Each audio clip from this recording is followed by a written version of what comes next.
Everyday easy makeup. This is what my skin looks like filtered versus unfiltered. You can see I have very acne prone, redness, texturing, scarring, all the different things. My face is very sensitive, dry, red, and definitely acne prone. Let's do some makeup. My prep is hypochlorous acid, and I did this SPF on top, hopping right into my favorite, all-time favorite makeup prep base product, whatever you want to call it.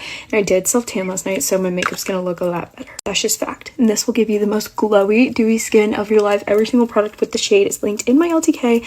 I want to show you guys that you can still have perfect looking makeup on imperfect skin. It is possible, and this is my everyday makeup. What may be one person's full glam is just my everyday makeup. Before we even touch a foundation, you can see how glowy the skin looks. We're also getting a tad bit of coverage from the tinted SPF. Acne prone girl's best friend is this foundation right here. This is an acne safe formula, just meaning it's not going to break out your skin anymore. I'm obsessed with this foundation. It also gives you the best full coverage, and always blend your foundation in with your fingers. This is going to give you the most coverage with the less amount of product, because a sponge or brush picks up product. I blend this all in with my fingers first all over the face. Once we have that rough blend is when I take the foundation brush and I just stamp this all over on the skin. It's going to help pick up excess product, but also help to tap the product into the skin. You can already see how smooth the complexion looks. Everything is absolutely covered up, and I'm just using a sponge. So I do fingers, brush, then sponge in between every single step of my makeup routine, just to make sure everything's really meshed into the skin. Take a quick look at the skin because it looks perfect. The easiest product for cream makeup is the Dibs Duo Stick. This is shade number 4, and I just go all over the perimeter and on the nose.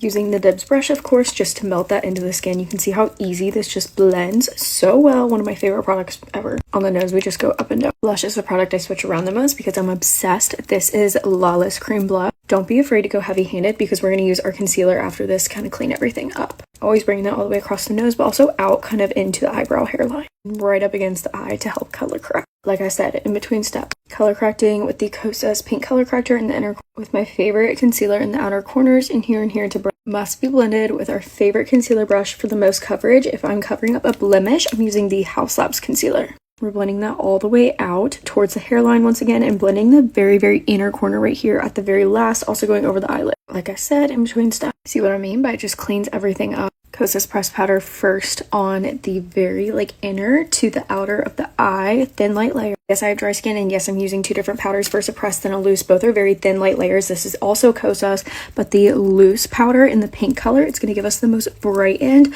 but also have the most longevity with no creasing or cracking underneath the eye. You see how porcelain and doll-like the under eyes look? They look perfect. No filter on the skin, and it truly looks next level perfect. Best bronzer to ever live. Nothing will top this. This is the Dibs Beauty Baked Bronzer in the shade Spice Chai, and look at the way that this warms up the skin so well. But if you look very closely, it also gives the skin this blurred filtered finish. Yep, that's the bronzer. You guessed it, that's the same bronzer that's going on the eyelid as an eyeshadow. No skill required with this one, just back and forth. No product on this eye, just the bronzer. You want to take it a step up, take your blush, or this is the Valentino Ida Cheek Palette, and I love to layer these two together to get the most gorgeous eyeshadow look. A little bit something like that. You can see up close, it just has the prettiest, almost red tone to it. This combo will make a green blue eye pop like no other. Whatever's left over, you go on the edge of the nose as a nose contour. Going a little bit peachy today with the blush topper. This is from Tower 28. That's actually really pretty. I love the way that meshes with the red blush we have underneath it. Also on the nose. If you overdo it, you can easily just take your dampened beauty sponge with no product on it, go very loosely over top of powder. Yet